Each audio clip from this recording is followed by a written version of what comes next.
What a beautiful day to hand over this awesome 6 metre offshore. This one's on its way up to Port Stephens for Jake and his dad Neil.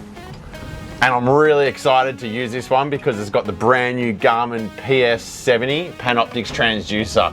So let's go and see how that works.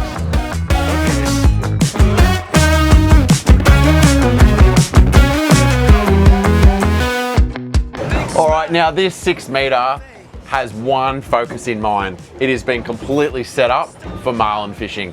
Coming from Port Stephens, there's nothing else you'd want to do. Jake has clearly prioritised his electronics with this boat fit out, and this dash is unbelievable. We've actually extended the dash along here so we can get twin 16-inch Garmin units on it.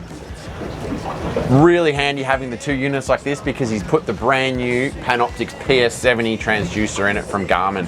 Basically what we're looking at here with this PS70 transducer is we've got a beam out the port side of the boat, a beam out the starboard side, and then the center beam straight underneath the boat.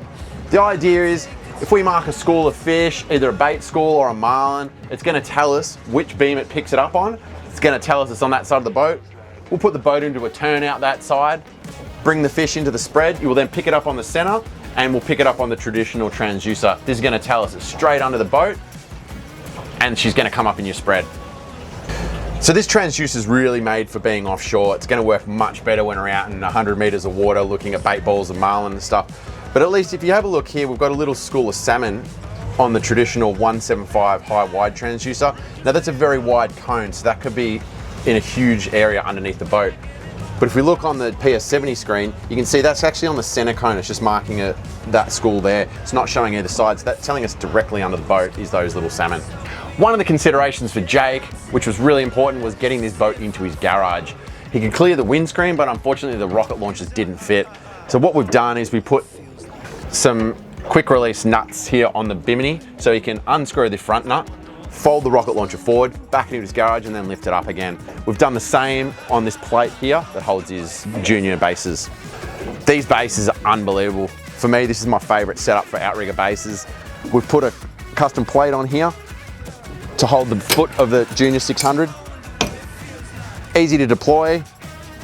We've got a jam cleat here for tensioning the outriggers, which is my favorite way of tensioning your outriggers. This is perfect if I want to have them a bit stiffer when I'm pulling lures. We can tension them down when I'm rigging live baits. When I'm pulling live baits, I just let a little bit of tension off and I can get that perfect halyard tension.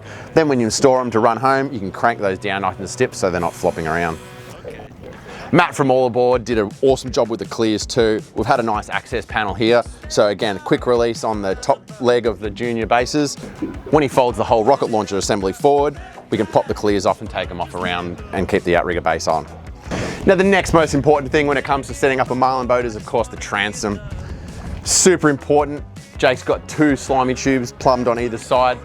Absolutely crucial when you're switch baiting marlin to have access to a rigged live bait on either side. Nice clear transom. He'll probably keep the bait board out when he's marlin fishing, gives you a nice transom to switch between. Huge live bait tank in the middle here. Keep your slimies going all day. Down the back, we've got the Mercury Verado 300. This is a V8 motor. Beautiful motor. It's got an electric hydraulic power steering system on it. So it's power assisted hydraulic steering. Really lightweight, nice and simple to install. Looks fantastic and they go really hard, these motors. Pretty sweet bit of custom rocket launcher the guys have made here for Jake. Gave us this 2-tier platform here. Jake's mounted the MSC-10, which is a satellite compass.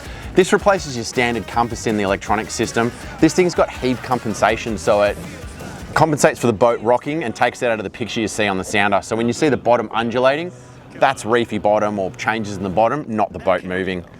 This second station up here is ready for Jake to fit a fleur later on once he's saved up a bit more coin. However, this extended dash gives us a super clean layout and plenty of space for our electronics. We've got the Mercury 502 gauge here, which is just a nice added gauge to keep your engine data and fuel usage right in front of you. All the engine data and fuel's on the Garmin screens anyway, but it's just nice to have it on a dedicated screen when you've got the space. On the other side, we've got our Fusion stereo with 4 speakers, absolutely pumps. We've got a C-Star steering, super simple to use dial. And on this side, we've got our Sav winch button for the electric winch. That's our Sav winch, stainless steel 1500 motor, unreal winch, fully stainless body, things strong as. We love them, we fit them in every boat we do. This is Jake and Neil's second Edencraft actually.